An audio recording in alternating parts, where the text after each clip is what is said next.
On vient de voir différentes définitions et on va commencer maintenant à essayer de comprendre quelles sont les différentes façons de se reproduire que peuvent utiliser les êtres vivants. Et on commence par la reproduction asexuée. Asexuée, ça veut dire sans sexualité, c'est-à-dire qu'il n'y a pas de parents de sexe différents qui interviennent. Alors, on a un exemple là d'une petite plante qui s'appelle un calanchoé. C'est une plante grasse qui est tout à fait capable de fabriquer des petites fleurs et donc de produire des graines comme le cerisier. C'est des toutes petites fleurs bleues, pas très jolies. Mais il y a une façon beaucoup plus rapide pour cette plante de se reproduire. Et si on regarde bien, là, on peut s'apercevoir que tout autour des feuilles, il y a comme une espèce de petite dentelle.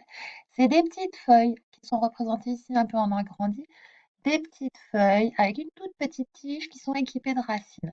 Donc un petit coup de vent et ces éléments qui s'appellent des bulbilles tombent sur le sol et ça va faire tout autour de la plante un petit tapis et ces bulbilles vont donner des nouveaux individus.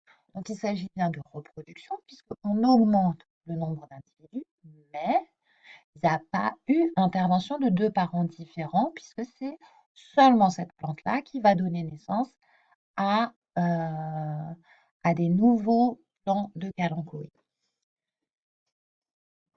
Autre cas, le fraisier. Alors ça, c'est particulièrement intéressant si on a un jardin, puisque les fraisiers, ils ont la propriété de pouvoir fabriquer un stolon. Ce stolon, c'est une tige qui rampe à la surface du sol.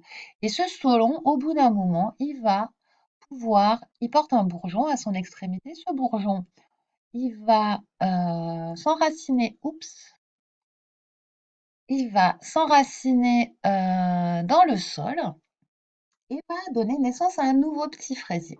Et pareil, on voit qu'il y a un deuxième stolon qui donne un troisième petit fraisier.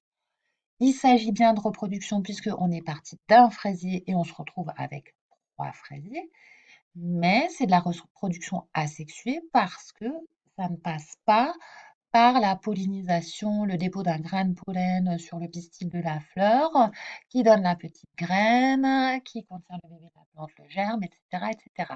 Ici, il y a un seul fraisier, un seul individu qui donne trois individus différents. Donc, on parle de reproduction asexuée.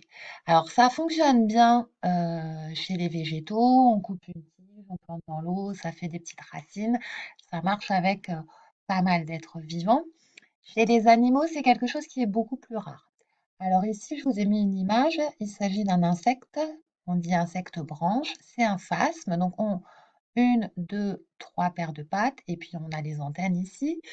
Les phasmes femelles ont une propriété vraiment particulière. S'il n'y a pas de mâle dans l'environnement, elles sont capables de pondre des œufs qui donneront seulement des femelles.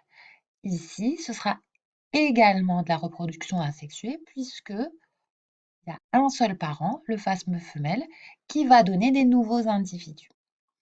Donc, la reproduction asexuée, ça correspond à une multiplication du nombre d'individus qui ne fait intervenir qu'un seul parent.